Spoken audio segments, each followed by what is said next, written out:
हाय दोस्तों, हमारे चैनल तैयारी नौकरी की पे आपका बहुत बहुत स्वागत है। और आज हम लेके आ गए हैं आपके लिए आज का फिर का करंट अफेयर्स का टॉपिक। और आज के करंट अफेयर्स का टॉपिक जो है वो उसमें दो तीन चीज़ें बहुत इंपॉर्टेंट है, तो आप इसको बड़ा ध्यान से देखिए और पूरा वीडियो वॉच कीजिए जिससे आपको सारे टॉपिक्स के बारे में जानकारी मिले। चैनल को लाइक सब्सक्राइब भी कीजिए जिससे हमें मोटिवेशन मिलता रहे। तो आज का टॉपिक हम शुरू करते हैं। तो हमारा जो पहला टॉपिक है वो है वंदे मातरम के कितने साल पूरे हो गए हैं। वंदे मातरम के 150 साल पूरे हो गए हैं। वंदे मातरम के 150 साल पूरे। 7 नवंबर 2025 को राष्ट्रगीत वंदे मातरम के 150 साल पूरे हो रहे हैं। 7 नवंबर 1875 को बंकिम चंद्र चट्टोपाध्याय ने इसे रचा था तथा 7 नवंबर 1896 को कांग्रेस के कोलकाता अधिवेशन में सर्वप्रथम रविंद्रनाथ टैगोर ने इसे गाया था। तो उस हिसाब से जो है इसके 150 साल जो हैं वो पूरे हो गए हैं। तो इसकी 150 साल पूरे होने के उपलक्ष्य में काफ़ी कार्यक्रम भी रखे गए हैं, काफ़ी जगहों पे कार्यक्रम हो रहे हैं। तो इसके ऊपर जो है हम एक वंदे मातरम के ऊपर जो वंदे मातरम का पूरा इतिहास है, कैसे बना, किसने बनाया, कहाँ गाया गया, इस पे क्या रोक लगी थी, ये सारे के बारे में जो हम एक अलग से एक सेशन इसका रख रहे हैं। इसका वीडियो आपको अलग से हमारे चैनल पे मिलेगा। तो हम आगे चलते हैं। दूसरा हमारा टॉपिक है भारतीय हॉकी के 100 वर्ष पूरे। 7 नवंबर को भारतीय हॉकी के 100 वर्ष पूरे हो रहे हैं। ठीक है।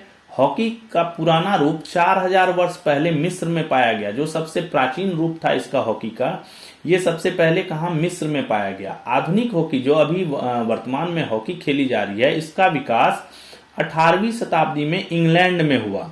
जो इसका डेवलपमेंट इंग्लैंड से हुआ। 1850 के दशक में ब्रिटिश शासन काल में हॉकी का खेल भारत आया। 1850 के दशक जो था उसमें ब्रिटिश शासन काल में हॉकी का खेल भारत आया। पहला हॉकी क्लब 1855 में कोलकाता में स्थापित हुआ। फर्स्ट हॉकी क्लब भारत में 1855 में कोलकाता में स्थापित हुआ। 7 नवंबर 1925 को इंडियन हॉकी फेडरेशन का गठन ग्वालियर में किया गया। इंडियन हॉकी फेडरेशन जो है, जो मॉनिटर करती है हॉकी मैचों का, उसका गठन का जो है ग्वालियर में किया गया था 7 नवंबर 1925 को। 1926 में भारत का पहला दौरा कहां हुआ? न्यूजीलैंड का। भारत पहली बार न्यूजीलैंड खेलने गई थी 1926 में। 1928 से 1956 तक ओलंपिक जो हुआ था उसमें 6 गोल्ड मेडल भारत ने ही जीते थे। 1928 का मेडल, 1932 का मेडल, 1936 का, 48 का, 52 का और 56 का। इन सभी सालों में भारत जो है हॉकी में सर्वोच्च शिखर पे था। इन सभी ओलंपिक में भारत को जो है गोल्ड मिला हुआ था। और भारत का ये जो हॉकी जो था ये पूरे विश्व में प्रसिद्ध हॉकी माना जाता था। 1960 में भारत ओलंपिक फाइनल में पाकिस्तान से हार गया। 60 के वर्ल्ड कप में जो है पहली बार भारत जो है वो पाकिस्तान से हार गया 1960 के ओलंपिक में। फिर उसके बाद भारत ने वापसी करी 1964 और 1980 में। इन 2 वर्ल्ड कप में फिर भारत के जो है 2 ओलंपिक गोल्ड जीते। 1975 में भारत ने एकमात्र हॉकी वर्ल्ड कप जीता। आज तक भारत ने एक ही हॉकी वर्ल्ड कप जीता है, वो 1975 में जीता है। उसके बाद हॉकी वर्ल्ड कप नहीं जीता है। 2020 41 साल बाद एवं 2024 के ओलंपिक में 2 ब्रॉन्ज मेडल जीते हैं। 2020 में ब्रॉन्ज मेडल और 2024 के ओलंपिक में ब्रॉन्ज मेडल। लेकिन अभी जो है 1980 के बाद से गोल्ड मेडल जीतने का जो है वो सपना अभी अधूरा है और भारत को हॉकी में अभी और मेहनत करने की जरूरत है। यानी भारत ने टोटल मिला दे तो हम 8 ओलंपिक गोल्ड हो गए, 13 ओलंपिक मेडल हो गया और 1 वर्ल्ड कप जो है भारत ने अभी तक जीता है। हॉकी का जादूगर बहुत फेमस है। किसे कहा जाता है? मेजर ध्यानचंद को जानते ही होंगे आप। ये इन्होंने 1928, 1932 और 1936 का जो ओलंपिक विजेता टीम थी उसके ये सदस्य रहे हुए हैं। उनमें ये इन्होंने खेला था। यानी 3 ओलंपिक में जो भारत को गोल्ड मेडल मिला उन 3 में ये जो है सदस्य थे, टीम में थे। इनकी जन्म तिथि कब है? 29 अगस्त को होता है। उसमें उस दिन जो है भारत में राष्ट्रीय खेल दिवस के रूप में मनाया जाता है। इन्हीं की जन्म तिथि को 29 अगस्त को भारत में राष्ट्रीय खेल दिवस के रूप में मनाया जाता है। इसी दिन खेल में उत्कृष्ट प्रदर्शन के लिए राष्ट्रीय पुरस्कार, अर्जुन पुरस्कार और द्रोणाचार्य पुरस्कार प्रदान किया जाता है। इसी दिन जो राष्ट्रीय खेल दिवस होता है 29 अगस्त को, इसी दिन जो है जो राष्ट्रीय पुरस्कार है हमारा, उत्कृष्ट खेल प्रदर्शन के लिए जो राष्ट्रीय पुरस्कार दिए जाते हैं, अर्जुन पुरस्कार और द्रोणाचार्य पुरस्कार, वो जो है प्रदान किया जाता है खिलाड़ियों को। भारतीय ओलंपिक संघ ने ध्यानचंद को शताब्दी का खिलाड़ी घोषित किया था। भारतीय ओलंपिक संघ जो है उसने जो है ध्यानचंद को शताब्दी का खिलाड़ी घोषित किया था। इन्होंने अपने खेल जीवन में 1000 से अधिक गोल दागे, 1000 से अधिक गोल इन्होंने जो है दागे हैं। 1956 में इन्हें पद्म भूषण प्रदान किया गया। इन्हें पद्म भूषण से सम्मानित किया, जो नागरिकता का सम्मान होता है, सर्वोच्च सम्मान जो है पद्म भूषण, उससे सम्मानित किया गया 1956 में।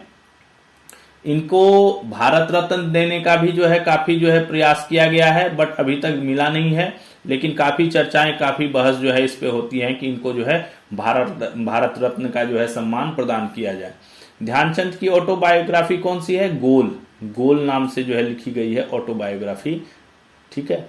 ओलंपिक फाइनल में सर्वाधिक गोल का रिकॉर्ड किसके नाम है? बलबीर सीनियर, पंजाब के हैं ये, बलबीर सीनियर के नाम है। इन्होंने 5 गोल दागे थे ओलंपिक फाइनल में। किसी भी फाइनल में सर्वाधिक गोल का रिकॉर्ड है इनके नाम पे।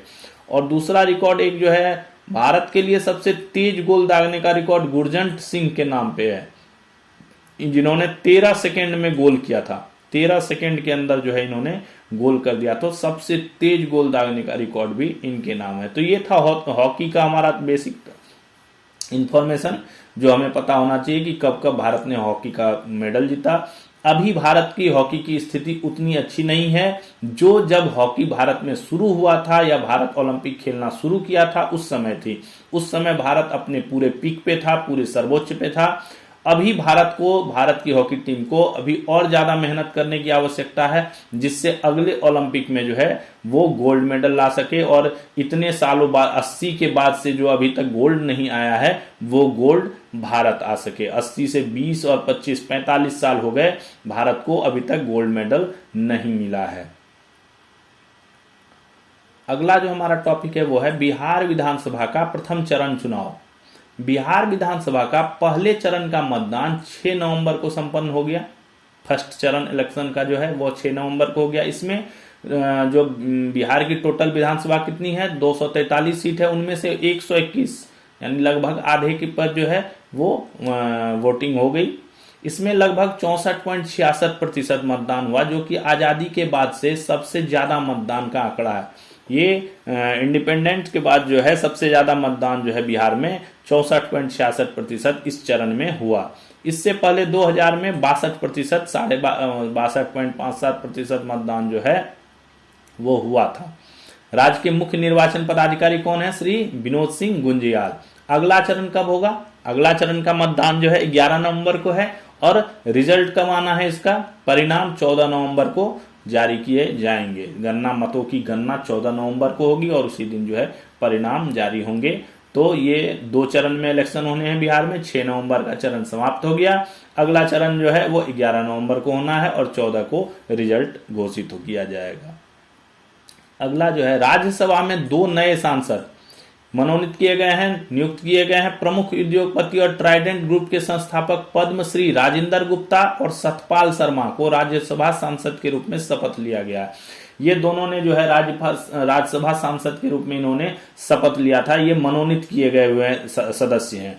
राजेंद्र गुप्ता जो है सदन में पंजाब का, और सतपाल शर्मा किसका नेतृत्व करेंगे? जम्मू कश्मीर का।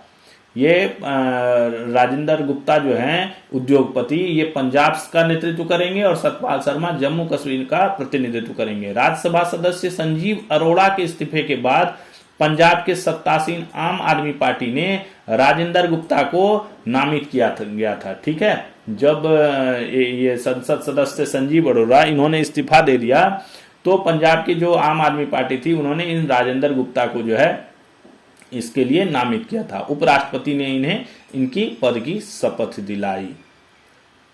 तो अगला जो हमारा टॉपिक है वो है भारतीय रेलवे की नई पिकअप एंड डिलीवरी सेवा। भारतीय रेलवे हमेशा आगे चलती जा रही है, काफी डेवलपमेंट्स हो रहे हैं हर क्षेत्र में। वंदे भारत, ये वो कई ट्रेनें आ रही हैं। स्लीपर वंदे भारत आने वाली है, जिसमें जो है आदमी सो के जा सकते हैं। उसमें काफी सारी सुविधाएं भी दी गई हैं।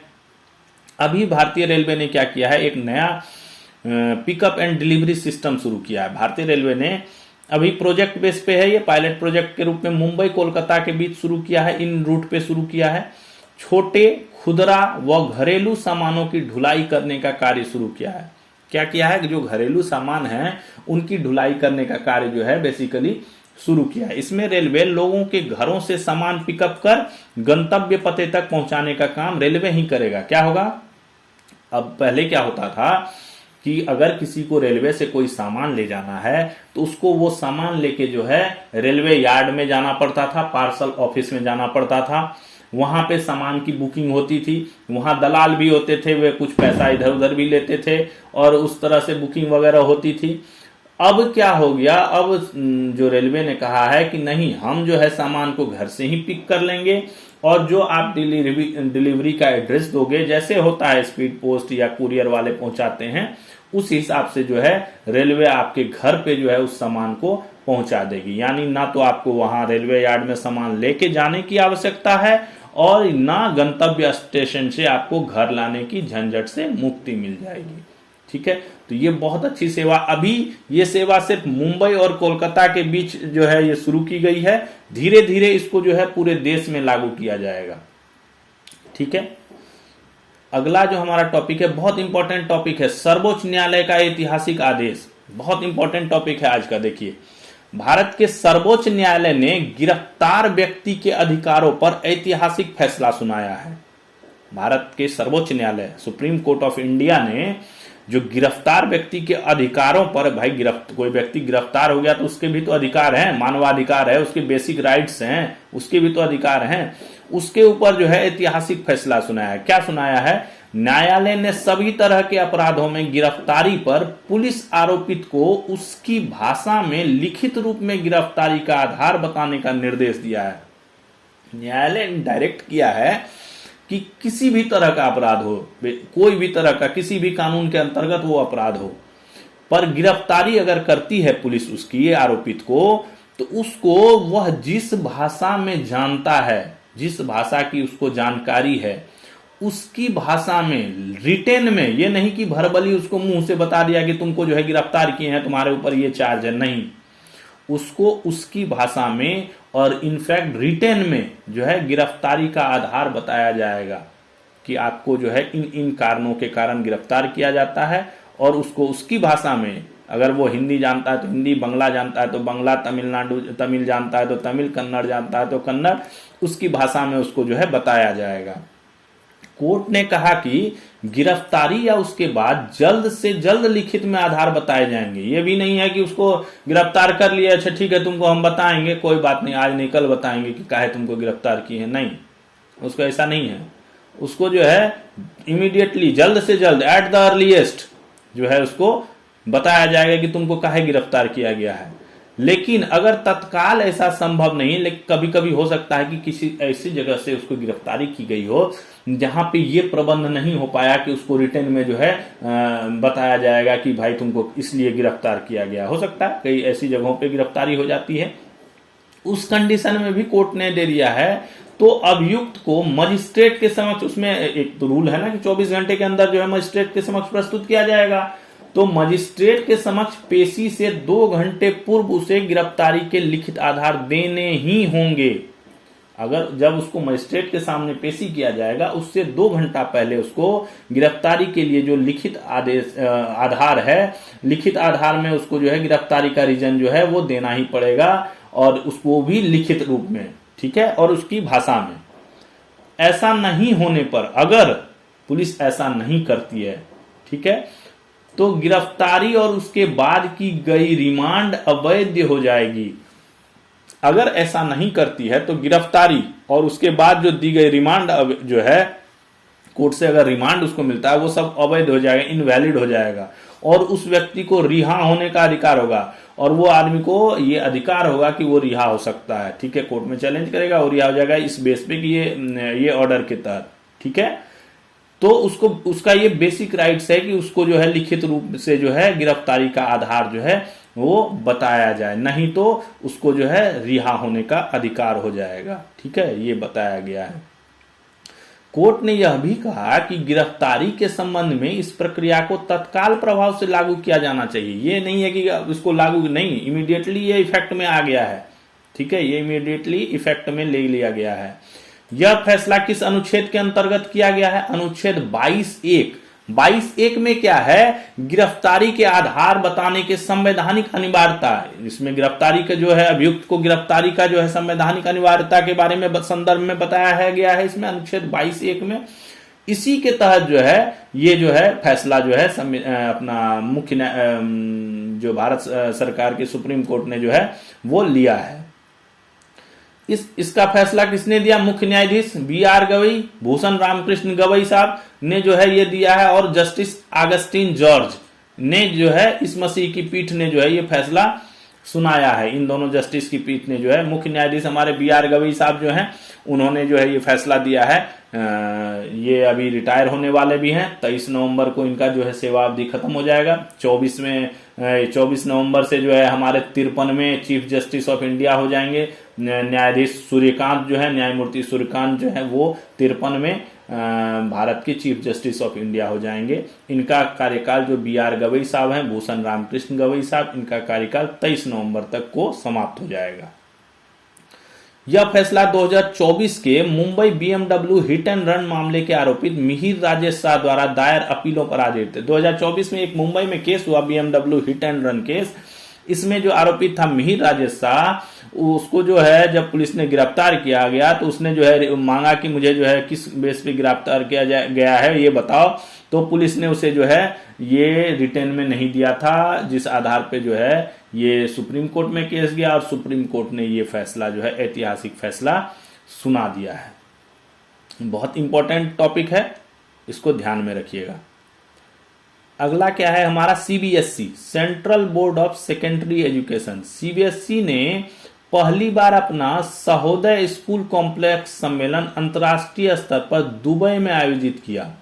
फर्स्ट टाइम जो है CBSE जो हमारी है, central board of secondary education, ने फर्स्ट टाइम अपना सहोदय स्कूल कॉम्प्लेक्स सम्मेलन, इनका एक स्कूलों का सम्मेलन होता है, वो इंटरनेशनल लेवल पे दुबई में आयोजित किया। जिसका उद्देश्य क्या था कि वर्ल्ड की जितनी भी CBSE स्कूल हैं उनके बीच जो है एक साझेदारी बढ़ाना, ठीक है, कोऑपरेशन हो। जो वर्ल्ड भर में CBSE से रेगुलेट होती हैं स्कूलें, उनके बीच जो है साझेदारी बढ़ाने का जो है इनका उद्देश्य था इस सम्मेलन को करने का।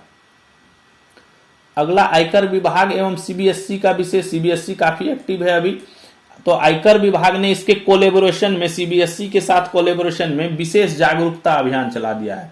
आयकर विभाग ने आजादी का अमृत महोत्सव अभियान के तहत, किसके तहत? आजादी का अमृत महोत्सव चल रहा है, उस अभियान के तहत जो है CBSE के साथ मिलकर बच्चों के लिए विशेष जागरूकता कार्यक्रम लॉन्च किया है, ठीक है। इस कार्यक्रम में किया क्या गया है बेसिकली, इसमें प्रसिद्ध कार्टून किरदार मोटू पतलू, आप नाम सुने होंगे मोटू पतलू, जो कार्टून प्रोग्राम्स आते हैं टीवी पे, उसकी जो है विशेष कॉमिक बुक बना दी है। किसमें? 5 भाषाओं में तैयार कर दी है। विशेष कॉमिक बुक, कॉमिक टाइप का जो बुक होता है वो कॉमिक बुक तैयार कर दिया गया है। हिंदी, अंग्रेजी, तमिल, तेलुगु और गुजराती में। किसमें? हिंदी में, अंग्रेजी में, तमिल में, तेलुगु में और गुजराती, 5 भाषाओं में तैयार कर दिया। यह बुक सीरीज सभी CBSE स्कूलों में बच्चों को वितरित की जाएगी, और सभी CBSE के जितने स्कूल्स हैं उनमें इसको जो है डिस्ट्रीब्यूट किया जाएगा। इस सीरीज के माध्यम से बच्चों को टैक्स, पैन कार्ड, कानून का पालन करना, टैक्स से कैसे सड़कें और स्कूल तक बनते हैं, इन सब चीजों की जानकारी रोचक अंदाज में जाएगी। तो बेसिकली इसको समझिए कि जो कॉमिक्स बुक्स हैं, मोटू पतलू टाइप का एक कॉमिक्स बुक्स बना दिया गया है, उसमें काफी कहानियों के माध्यम से जो है बच्चों को बेसिकली टैक्स के बारे में, पैन कार्ड के बारे में, रूल्स कैसे फॉलो करने हैं, टैक्स से क्या फायदे होते हैं, टैक्स नहीं देने से क्या नुकसान होता है, टैक्स का बेनिफिट्स क्या है, टैक्स से देश में क्या क्या होता है, क्या डेवलपमेंट्स होती हैं, टैक्स से कैसे रोड में पैसा खर्च होता है, स्कूलों में पैसा खर्च होता है, इन सब चीजों की बेसिक जानकारी जो है एक जो है कहानी के रूप में, कॉमिक्स के रूप में बना करके जो है बच्चों को दे दी जाएगी। तो ये आयकर विभाग ने किया है, किसके कोलैबोरेशन में? CBSE के कोलैबोरेशन में जो है ये जो है कार्यक्रम लॉन्च किया है। अगला जो हमारा टॉपिक है वो है गूगल मैप्स AI जेमिनी के साथ। गूगल मैप्स ने क्या किया है, एआई जेमिनी के माध्यम से सटीक जानकारी उपलब्ध कराएगा। एआई जेमिनी के साथ इसने कोलैबोरेशन किया है, इससे जो है ये सटीक जानकारी उपलब्ध कराएगा। इसमें कुछ नए फीचर्स जाने गए हैं, जैसे ट्रैफिक अपडेट, लैंडमार्क आधारित निर्देश, ऑटो ट्रैफिक अलर्ट, कैमरे से जगह पहचानने वाला लेंस शामिल किए गए। ये काफी चीजें इसमें बहुत फीचर्स ऐड हुए हैं। जैसे आपको ट्रैफिक का अपडेट जो है वो बता दिया जाएगा। अब आपको जो है वॉइस के तहत जो है ये पता चल जाएगा कि अगर आप बोलते हैं कि कहाँ जाना है, किधर जाना, तो वो आपको बता देगा कि इस दुकान के बगल से मुड़ना है। दुकान का नाम वो बता देगा कि भाई इस जो है किराना, फलाना किराना दुकान, किराना स्टोर के बगल से जो है सड़क गई है, वहां से आपको मुड़ना है। आपको जो है पता नहीं चल रहा है कि मैं किस जगह पे आ गया हूं, तो आप कैमरा ऑन करिए उसका, गूगल मैप का, और उसमें जो है जो आपको दुकान या कोई संस्था दिख रही है उस पर आप जो है क्लिक कीजिए, तो लेंस से जो है वो कवर करके उसके बारे में डिटेल्स आपको बता देगा कि ये जगह है, यहाँ पे ये चीज है, ये फैसिलिटी उपलब्ध है। आपको किसी दुकान का रिव्यू है वो करके दे देगा, वो रिव्यू का जो है एनालिसिस करके आपको बता देगा कि आप जिस रेस्टोरेंट में खाना खाने जा रहे हैं वो अच्छा है कि बुरा है, पार्किंग की व्यवस्था है कि नहीं है। ठीक है, काफी चीजों की जानकारी जो है, ये काफी एडवांस मॉड्यूल जो है वो कह सकते हैं गूगल मैप्स का, वो जो है एआई जेमिनी के साथ जो है गूगल मैप कोलैबोरेट कर रहा है। तो काफी फीचर्स इसमें अपडेट किए गए हैं। तो ये ट्रैवलिंग के हिसाब से बहुत अच्छी चीज है, गूगल मैप्स का बहुत अच्छा उपयोग जो है वो होगा। अगला जो हमारा टॉपिक है ये है केदारनाथ। आईआईटी कानपुर केदारनाथ का प्रसाद बनाएगा। क्या है भाई, देखते हैं। उत्तराखंड का जो केदारनाथ धाम है, 4 धामों में से एक केदारनाथ धाम कहां पे है? उत्तराखंड में। देश का पहला ऐसा मंदिर बनने जा रहा है जहां का प्रसाद अब टेक्निकल रूप से तैयार किया जाएगा। आईआईटी है तो भाई टेक्नोलॉजी तो लगाएगी ना, टेक्निकली काम करेगी ना। तो ये जो है प्रसाद अब टेक्निकल रूप से, कैसे टेक्निकल रूप से? तो इसमें क्या है, एक टूल्स बना रहे हैं ये लोग, ठीक है, डेवलप कर रहे हैं, कोई मशीन या टूल्स डेवलप कर रहे हैं जिससे जो है स्वच्छ यानी साफ सुथरा, सुरक्षित, सिक्योर्ड और गुणवत्तापूर्ण, क्वालिटी वाइज जो है ये जो है प्रसाद जो है बनाए जाएंगे, जिनसे प्रसाद का निर्माण मानक पूर्ण होगा। यानी उत्तम गुणवत्ता का प्रसाद जो है वो टेक्निकल रूप से तैयार किया जाएगा, और ये काम करेगी आईआईटी कानपुर के विशेषज्ञ। वो इसके लिए जो है स्पेशल टूल्स जो है उसको डेवलप कर रहे हैं, जिससे जो है केदारनाथ धाम का जो है प्रसाद टेक्निकली शुद्ध होगा, सुरक्षित होगा और गुणवत्तापूर्ण, मानकपूर्ण होगा। अगला जो हमारा टॉपिक है वो है प्रोजेक्ट चीता। देश में प्रोजेक्ट चीता चल रहा है। प्रोजेक्ट चीता के तहत भारत जो है क्या कर रहा है, दिसंबर के तीसरे हफ्ते में बोत्सवाना से 8 अफ्रीकी चीते ला रहा है। ठीक है, अफ्रीकी नस्ल के चीते हैं ये, उनको जो है 8 चीतों को जो है भारत जो है बोत्सवाना से ला रहा है। ये आने के बाद इनको रखा कहाँ जाएगा, अभी ये क्वारंटीन में है, और आने के बाद जो है इन्हें कूनो राष्ट्रीय पार्क मध्य प्रदेश में रखा जाएगा। कूनो राष्ट्रीय पार्क है, उसमें मध्य प्रदेश में इसको रखा जाएगा। मुंबई एशिया का सबसे खुशहाल शहर। देखिए मुंबई जो है वो एशिया का सबसे हैप्पीएस्ट सिटी बन गया है, सबसे खुशहाल शहर बन गया है। जो बॉलीवुड की चकाचौंध, लोगों की चकाचौंध, उनसे जो है ये सबसे खुशहाल शहरों में शामिल हो गया। टाइम आउट की रिपोर्ट में मुंबई को 2025 के लिए एशिया के सबसे खुशहाल शहरों में चुना गया है। ठीक है, दूसरे स्थान पर कौन है? चीन का बीजिंग, और तीसरे स्थान भी चीन ने ही ले रखा है, संघाई में। चीन के दोनों जो है बीजिंग और संघाई दूसरे और तीसरे स्थान पर है। भारत का मुंबई जो है वो सबसे पहले स्थान पर है एशिया के सबसे हैप्पीएस्ट टाउन्स में। अगला जो हमारा टॉपिक है वो है national bank for financing infrastructure and development, NABFID। क्या है?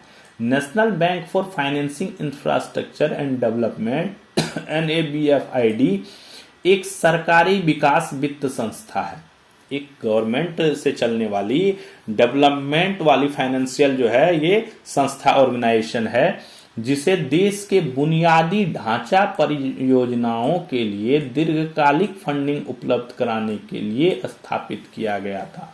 इसका जो स्थापना हुआ था बेसिकली वो इसलिए किया गया था कि जो हमारी परियोजनाएं होती हैं, देश की बेसिक परियोजनाएं जो चलती रहती हैं, डैम वैम ये वो जो चलती रहती हैं, बेसिक जो है इंफ्रास्ट्रक्चर वाली परियोजनाएं जो चलती हैं, उसमें लॉन्ग टर्म इन्वेस्टमेंट है क्योंकि वो कंटिन्यू का प्रोसेस है। तो उसकी फंडिंग के लिए जो है, उसको लॉन्ग टर्म फंडिंग जो होती है उसके लिए इसको जो है बेसिकली इस्टेब्लिश किया गया था। अब इसका जो है नाम बदल दिया गया है और नाम बदलकर क्या कर दिया गया है, इंफ्रास्ट्रक्चर डेवलपमेंट बैंक IDB किया जाएगा। इसका नाम बदलकर वित्त मंत्रालय ने जो है नोटिफिकेशन जारी कर दिया है कि अब इसका नाम बदलकर जो है इंफ्रास्ट्रक्चर डेवलपमेंट बैंक IDB किया जाएगा। अगला जो हमारा टॉपिक है वो है young science and technology leader award.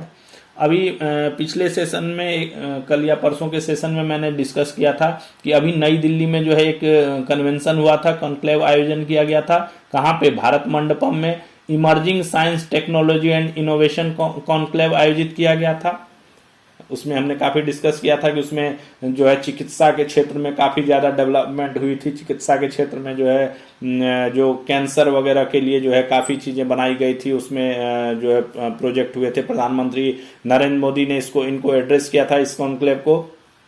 तो उसी कॉन्क्लेव के दौरान डॉक्टर जिमी करलुपिया हैं, इसको भारत सरकार के विज्ञान एवं प्रौद्योगिकी विभाग द्वारा young science and technology leader award प्रदान किया गया। Young science and technology leader award.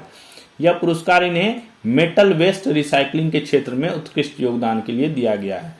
ये जो है मेटल वेस्ट रिसाइकलिंग के प्रति जो है इन्होंने कुछ योगदान किए हैं, उसके लिए इनको ये पुरस्कार जो है प्रदान किया गया है, young science and technology leader के अवार्ड।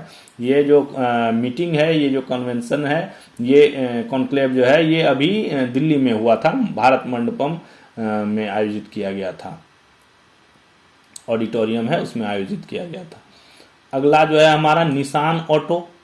जापानी कार कंपनी, कौन, निसान ऑटो नाम सुने होंगे, जापानी कार कंपनी निसान का नाम सुने होंगे, ने योकोहामा स्थित अपनी हेडक्वार्टर बिल्डिंग को टोक्यो की रियल एस्टेट कंपनी MJI गोडोकाइस को 5,582 करोड़ में बेच दिया। क्या है बेसिकली कि निसान ऑटो जो है वो अभी घाटे में चल रहा है, काफी ज्यादा घाटे में चल रहा है ये कंपनी, ठीक है। तो इसने उस घाटे से उबरने के लिए और जो उसके प्लांट्स हैं उसमें और ज्यादा इन्वेस्ट करने के लिए अपना हेडक्वार्टर की बिल्डिंग को ही बेच दिया है, ठीक है। योकोहामा में इसका हेडक्वार्टर है, वहां उसकी बिल्डिंग है, टोक्यो की रियल एस्टेट कंपनी। तो ये जो है इसको MJI गोडोकाइस को जो है इसने 5,582 करोड़ में जो है बेच दिया है, ठीक। कंपनी इस राशि का उपयोग क्या करेगी, घाटे से उबरने के लिए तथा प्लांट को आधुनिक बनाने के लिए करेगी। बताया मैंने आपको कि इसका उपयोग जो है, घाटा इतना हो गया है इसको कि इसको अपना जो है हेडक्वार्टर बिल्डिंग ही बेचना पड़ेगा। हालांकि अभी जो है उसमें से ही ये ऑपरेशन करेगी, उसके कुछ भागों में जो है अभी इसकी ऑफिस रहेंगे और वहीं से ये ऑपरेट अभी करेगी, ये समझौता हुआ है। हाल ही में मैक्सिको के इवान एस्पिनोसा को नया CEO बनाया गया था। इनको नया, मैक्सिको के इवान एस्पिनोसा को नया CEO इसलिए बनाया गया था कि ये ब्रॉड माइंडेड है, तो कंपनी जो घाटे में चल रही है उसमें कुछ ऐसा सुधार लाएंगे, ऐसी चीजें लाएंगे जिससे जो है कंपनी प्रॉफिट में जाएगी, कंपनी का जो नुकसान है वो कम होगा, घाटा जो है वो कम होगा। अगला चैट जीपीटी, काफी फेमस है आजकल चैट जीपीटी, हर चीज चैट जीपीटी से हो रहा है, लोग चैट जीपीटी का काफी इस्तेमाल कर रहे हैं। तो इसकी निर्माता कंपनी कौन है, किसने बनाई है, ओपन एआई ने। तो इनके CEO कौन है, सैम ऑल्टमैन CEO हैं। ये क्या चाह रहे हैं, ये चाहते हैं कि ओपन एआई जो है दुनिया की पहली कंपनी बन जाए जिसके CEO के रूप में जो है आदमी नहीं बल्कि एआई काम करे, ठीक है। ये चाह रहे हैं, जो CEO हैं ओपन एआई के, सैम ऑल्टमैन, वे चाह रहे हैं कि ओपन आई दुनिया का पहला कंपनी बने जिसमें जो डिसीजंस हैं, जो CEO का जो काम होता है वो आदमी नहीं करे बल्कि एआई करे। तो अब देखिए इस क्षेत्र में कितना ज्यादा डेवलपमेंट होता है और क्या होता है। तो लेकिन अभी ये विचार चल रहा है। अगला जो हमारा टॉपिक है वो है सिंगटेल। क्या है? सिंगटेल। भारतीय एयरटेल की हिस्सेदार कंपनी है ये सिंगटेल। भारतीय एयरटेल, हमारा जो एयरटेल जो चलता है मोबाइल, जो सिम चलती है एयरटेल की, उसकी हिस्सेदार कंपनी सिंगापुर टेलीकॉम है, उसको सिंगटेल कहा जाता है, शॉर्ट नेम हुआ ये सिंगटेल, सिंगापुर टेलीकॉम। अपनी करीब 0.8% हिस्सेदारी 10,300 करोड़ रुपए में बेच रही है। कंपनी ये भी घाटे में चल रही थी, तो इसने जो है सिंगापुर टेलीकॉम ने जो है अपनी हिस्सेदारी जो भारतीय एयरटेल में लगा रखा था इसने पैसा 10,300 करोड़, वो इसको जो है बेच रहा है। इससे भारतीय एयरटेल का जो है थोड़ा सा स्थिति जो है कमजोर होने के चांसेस बताए जा रहे हैं, क्योंकि काफी पैसा जो है वो निकल जाएगा। 10,300 करोड़ रुपए काफी होते हैं, तो वो पैसे निकल जाएंगे, तो काफी थोड़ा सा इसमें वो हो सकता है। परोपकारी सूची 2025 परोपकारः परमो धर्मः, कहावत है परोपकारः परमो धर्मः, यानी दूसरों का उपकार करना सबसे बड़ा धर्म है, करना भी चाहिए। अब क्या है, इंडिया परोपकार सूची 2025 जारी हो गई है। इसमें क्या हुआ है, HCL टेक्नोलॉजी जो है टेक्निकल है कंपनी के संस्थापक कौन है? शिव नाडर सबसे बड़े परोपकारी रहे हैं। यानी HCL ये ओवरऑल कंपनी वाइज भी बनाया गया है और इंडिविजुअली लिस्ट भी बनाई गई है। अभी हम जो बात कर रहे हैं ये कंपनी वाइज लिस्ट की बात कर रहे हैं, तो इसके हिसाब से हम HCL की बात करें, HCL पहले नंबर पे हो गई है। इन्होंने औसतन 7.4 करोड़ रुपए प्रतिदिन दान दिया है। देखिए 7.4 करोड़ रुपए पर डे इन्होंने सिर्फ डोनेट किया है। किस क्षेत्र में किया है ये नहीं, लेकिन डोनेट किया है किसी ऑर्गेनाइजेशंस को, NGO को, गरीबों को, जरूरतमंदों को उन्होंने जो है डोनेट किया है किसी न किसी माध्यम से। ये चौथी बार सूची में शीर्ष पर रहे हैं, 4th टाइम है जब ये जो है इस लिस्ट में टॉप पे रहे हैं। रिलायंस के मुकेश अंबानी, यानी दूसरे नंबर पे रिलायंस और तीसरे नंबर पे बजाज ग्रुप, 3 हो गए। पहले पे HCL आ गया, दूसरे पे रिलायंस आ गया और तीसरे पे बजाज ग्रुप आ गया। सूची में 24 महिलाएं हैं, जिनमें रोहिणी नीलेकनी जो है, रोहिणी नीलेकनी कौन है? ये इन्फोसिस के जो संस्थापक हैं उनकी पत्नी है रोहिणी नीलेकनी, वो भी जो है शीर्ष पर है।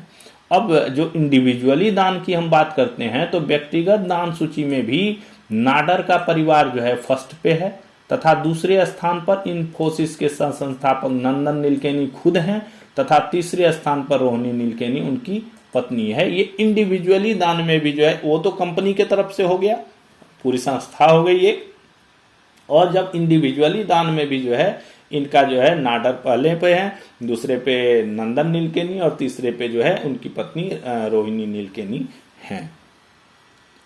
अगला जो हमारा टॉपिक है मिनटमैन 3, बहुत इंपॉर्टेंट है। देखिए अमेरिका का सबसे घातक हथियार है ये ठीक है, तो अमेरिका अपनी सबसे घातक इंटरकॉन्टिनेंटल बैलिस्टिक मिसाइल ICBM, उसका नाम है मिनटमैन 3 का सफल परीक्षण किया है इसने।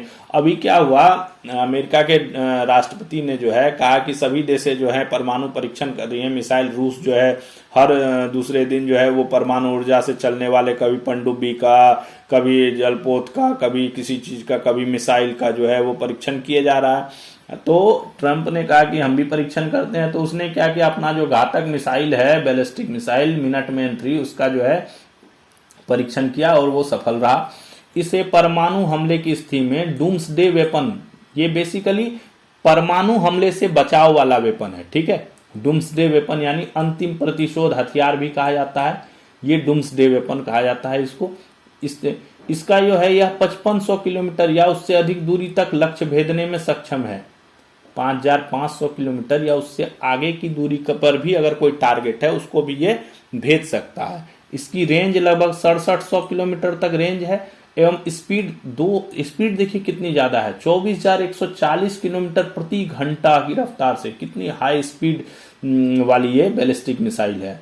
यह एक बार में कई निशाने भेज सकती है, यानी मल्टीपल टारगेट्स को ये जो है डिस्ट्रॉय कर सकती है एक साथ, ठीक है। इसे LGM-35A सेंटिनल मिसाइल से बदलने की तैयारी है, जो साइबर सुरक्षा से लैस और रेंज उन्नत होगी। LGM 35 ये क्या है, एक सेंटिनल मिसाइल है। इसमें क्या है ना, साइबर सिक्योरिटी और भी चीजें इसमें जो है, रेंज वगैरह जो है वो लगी हुई हैं, ठीक है। तो उसको जो है कोलेबोरेट करने का चल रहा है कि इसके साथ इसको मिला के एक ऐसा मिसाइल तैयार किया जाए जो दोनों चीज का कंबाइंड हो, ठीक है, अलग अलग नहीं हो। इस टाइप की मिसाइल कहां पे, अमेरिका के अलावा भारत, रूस, चीन और उत्तर कोरिया, इन सब के पास ही इस टाइप के मिसाइल्स हैं आज के डेट में।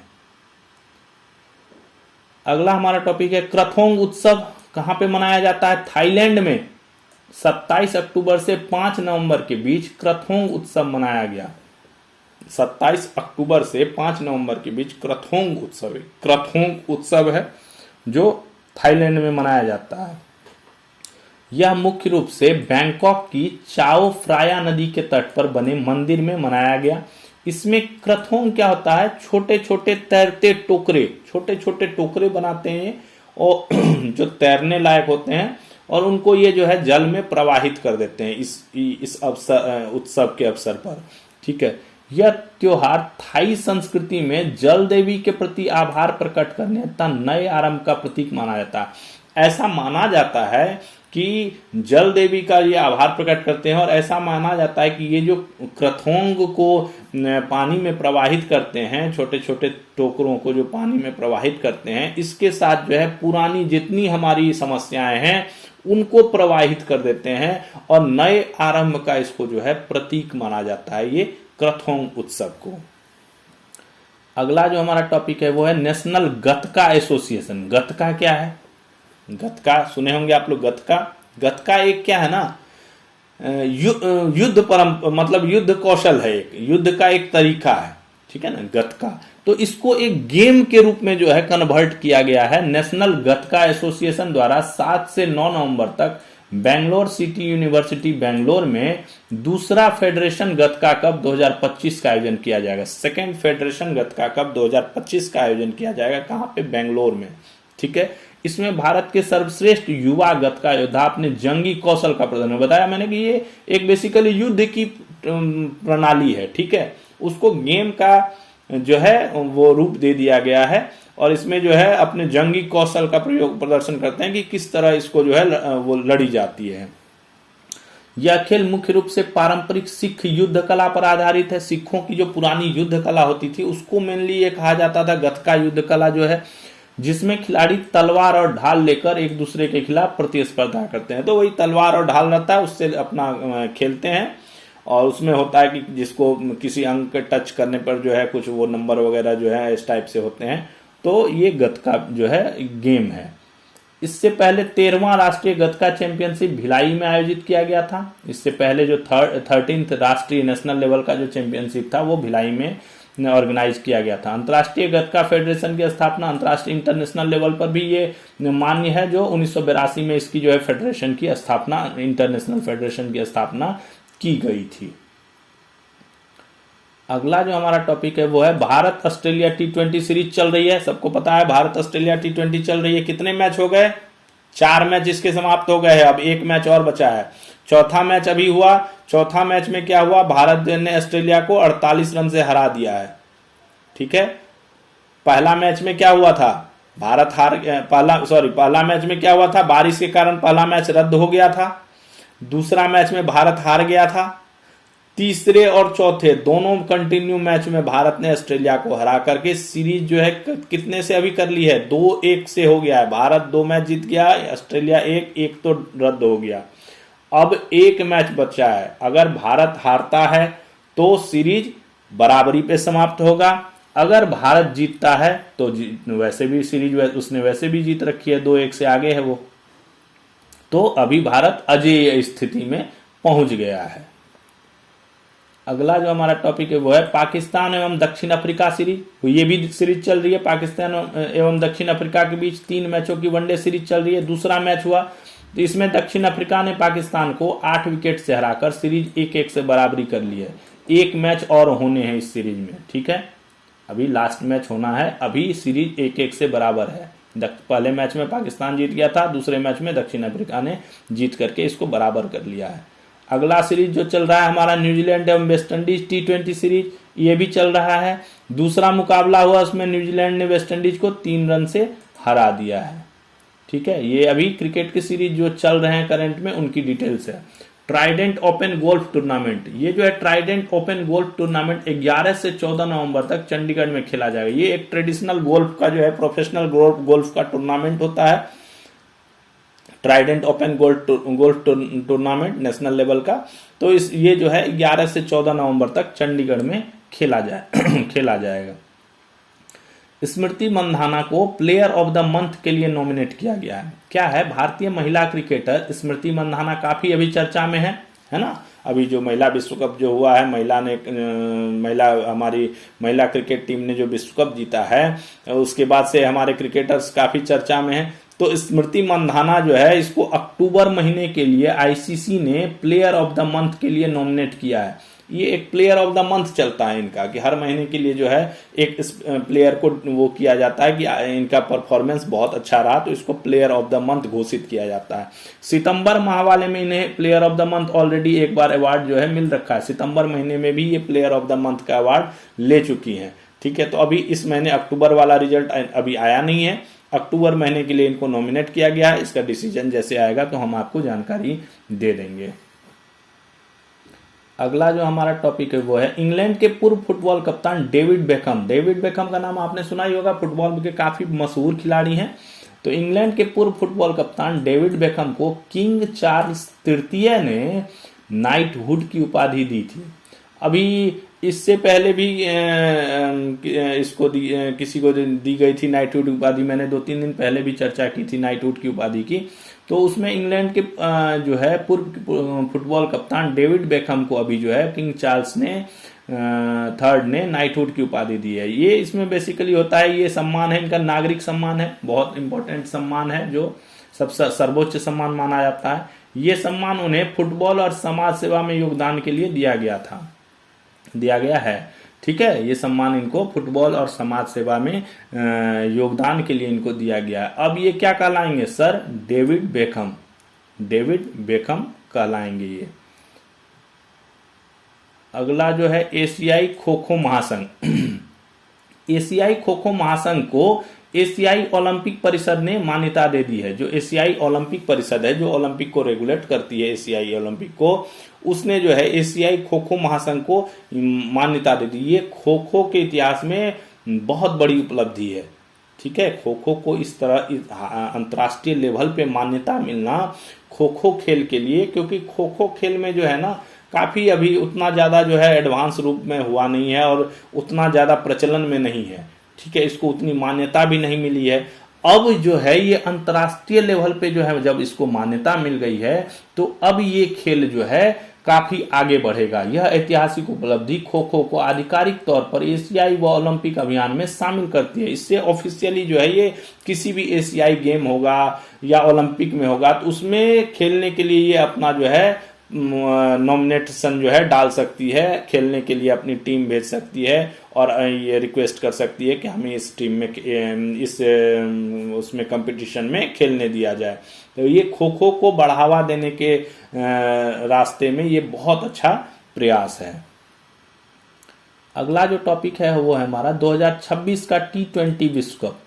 2026 का T20 विश्व कप के लिए 5 स्थानों को नॉमिनेट किया गया है। किसको है? अहमदाबाद, दिल्ली, कलकत्ता, चेन्नई और मुंबई। इनको मार्क कर लिया गया है। इन जगहों पे जो है मुकाबले किए जाएंगे, अहमदाबाद में, दिल्ली में, कलकत्ता में, चेन्नई में और मुंबई में। फाइनल कहाँ खेला जाएगा? विश्व के सबसे बड़े क्रिकेट स्टेडियम कहाँ है? अहमदाबाद के नरेंद्र मोदी स्टेडियम अहमदाबाद में खेला जाएगा। ये आज के डेट में विश्व का सबसे बड़ा क्रिकेट स्टेडियम है। अहमदाबाद का जो नरेंद्र मोदी स्टेडियम नया बना जो है, ये सबसे बड़ा क्रिकेट स्टेडियम आज के डेट में है। और आज विश्व कैंसर जागरूकता दिवस 7 नवंबर 2025 को विश्व कैंसर जागरूकता दिवस मनाया जाता है। 7 नवंबर को जो है विश्व कैंसर जागरूकता दिवस मनाया जाता है। इसमें बेसिकली कुछ आयोजन किए जाते हैं जिससे लोगों को कैंसर के प्रति जागरूक किया जा सके। कैंसर बहुत गंभीर बीमारी है, खतरनाक बीमारी है, तो इससे बचने के लिए या जिनको हो गया है उनको उत्साह प्रदान करने के लिए, मनोवैज्ञानिक बढ़ावा देने के लिए जो है इसमें काफी कार्यक्रम आयोजित किए जाते हैं और इसको विश्व कैंसर जागरूकता दिवस के रूप में 7 नवंबर को जो है वो मनाया जाता है। तो ये था हमारा आज का करंट अफेयर्स का सेशन। हमने काफी इंपॉर्टेंट मुद्दों पे चर्चा करी। जैसा मैंने शुरू में बताया था कि आज की टॉपिक में काफी इंपॉर्टेंट और इंटरेस्टिंग मुद्दे थे। सर्वोच्च न्यायालय ने इतना अच्छा फैसला दिया। भारतीय रेलवे देखिए पिकअप और ड्रॉप की फैसिलिटी, डिलीवरी की फैसिलिटी ला रही है। हॉकी में हमारे 100 साल हो गए। अब हमारी हॉकी टीम ये प्रयास में रहेगी कि अगले ओलंपिक में जो है हमें गोल्ड का मेडल मिले। तो आज के टॉपिक में काफ़ी इंपॉर्टेंट बातें थी। तो ये था हमारा आज का करंट अफेयर्स का टॉपिक। आज का टॉपिक आपको कैसा लगा, आज का सेशन आपको कैसा लगा, ये कमेंट में ज़रूर बताइए। अपने दोस्तों को शेयर कीजिए जिससे वे इसका लाभ उठा सकें। हमारे चैनल को लाइक सब्सक्राइब कीजिए और आपका बहुत बहुत धन्यवाद, आपने ये सेशन देखा, इसके लिए हम आपका बहुत बहुत धन्यवाद करते हैं। Thanks for watching. फिर मिलेंगे कल नए सेशन के साथ। थैंक्स। जय हिंद।